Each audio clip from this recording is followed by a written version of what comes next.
Laki-laki dalam Islam dilarang menggunakan emas bukan karena emas akan terlarut menjadi nanopartikel yang masuk ke dalam tubuh melalui pembuluh darah dan juga pori-pori kulit, menjadikannya racun dan penyakit. Alasan yang terdengar ilmiah ini ternyata tidak valid menurut sains. Saya Profesor Juris, Guru Besar FMIPA UI. Kita bahas di dalam Behind the Science.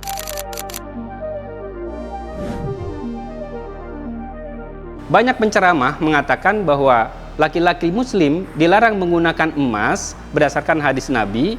Emas dan sutra diperkenankan bagi kaum wanita dari umatku dan dilarang bagi kaum prianya. Hadis riwayat Imam Ahmad, Nasai, dan Tirmizi. Para penceramah itu menjelaskan bahwa emas yang dipakai oleh seseorang itu akan mudah terlarut, akan masuk ke dalam pori-pori karena dia menjadi nanopartikel, masuk ke dalam pembuluh darah dan menyebabkannya menjadi racun dan penyakit. Beberapa penyakit yang bisa ditimbulkan dari kontaminasi emas ini katanya dapat menimbulkan kejang atau epilepsi, dapat berdampak negatif kepada sistem saraf otak manusia, bahkan dapat beresiko tinggi terhadap produksi sperma sehingga menjadikan kemandulan. Kemudian emas juga berpotensi memproduksi radon sebagai zat yang radioaktif, zat yang sangat berbahaya. Dan atom emas ini juga disinyalir dapat menyebabkan penyakit Alzheimer, di mana seseorang itu akan mengalami kehilangan kemampuan mental dan fisik, menjadikannya seperti anak-anak kembali. Nah, karena masuk ke dalam pembuluh darah, ya, bagi para wanita ini menjadi aman. Mengapa? Karena adanya siklus bulanan.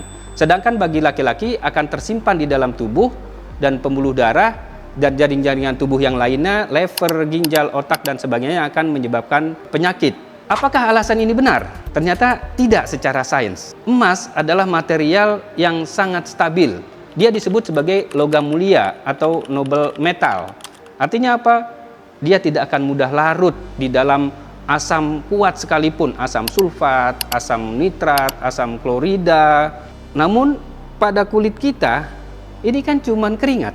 Dan asamnya adalah asam lemah. Bagaimana mungkin emas akan larut di dalam kulit kita dan masuk ke dalam pembuluh darah? Sungguh ini tidak masuk akal. Selain itu, emas ini memiliki potensial reduksi yang sangat tinggi. Artinya apa? Artinya dia tidak mudah terlarut dan tidak mudah teroksidasi oleh udara sekalipun. Dibanding dengan perak atau tembaga atau besi yang tentu lebih mudah teroksidasi oleh udara. Oleh karena itu, tidak mungkin emas menjadi nanopartikel hanya lewat keringat kita saja. Oleh karena itu, jika seandainya emas ini dilarang karena mudahnya ia terlarut menjadi nanopartikel, tentu seharusnya perak juga dilarang karena perak, tembaga juga lebih mudah terlarut atau teroksidasi oleh udara daripada emas. Jika alasan bahwa emas akan menjadi nanopartikel, tentu ini adalah alasan yang tidak masuk akal.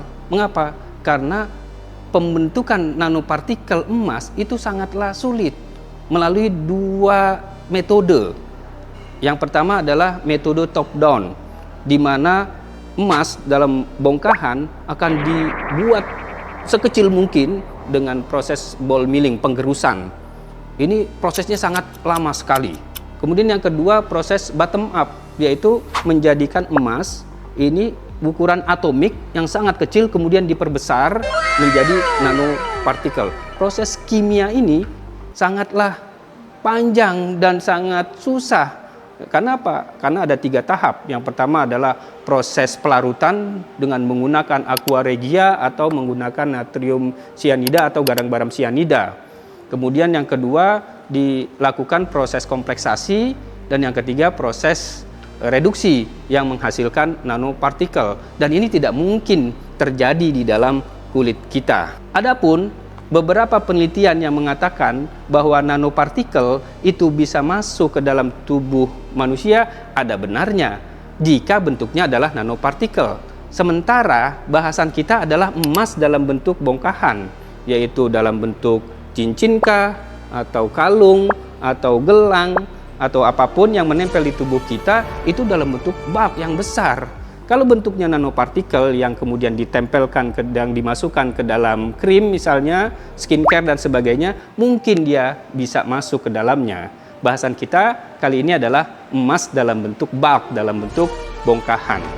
Jadi apa hikmahnya pelarangan emas bagi kaum laki-laki muslim? Dalam hadis tersebut disebutkan bahwa lelaki muslim dilarang menggunakan emas dan sutra. Jadi ini keduanya disandingkan. Sutra adalah sebuah perhiasan, begitu pula emas dijadikan sebuah perhiasan. Karena dia perhiasan, maka sebaiknya dipakaikan kepada wanita. Karena wanita juga perhiasan. Wanita yang soleh adalah perhiasan dunia. Kemudian, jika alasan laki-laki tidak ada siklus bulanan, maka seharusnya dalam hadis tersebut juga ada wanita yang menopause juga diharamkan. Karena wanita menopause tidak ada siklus bulanan. Jadi apa sebetulnya inti dari pelarangan ini?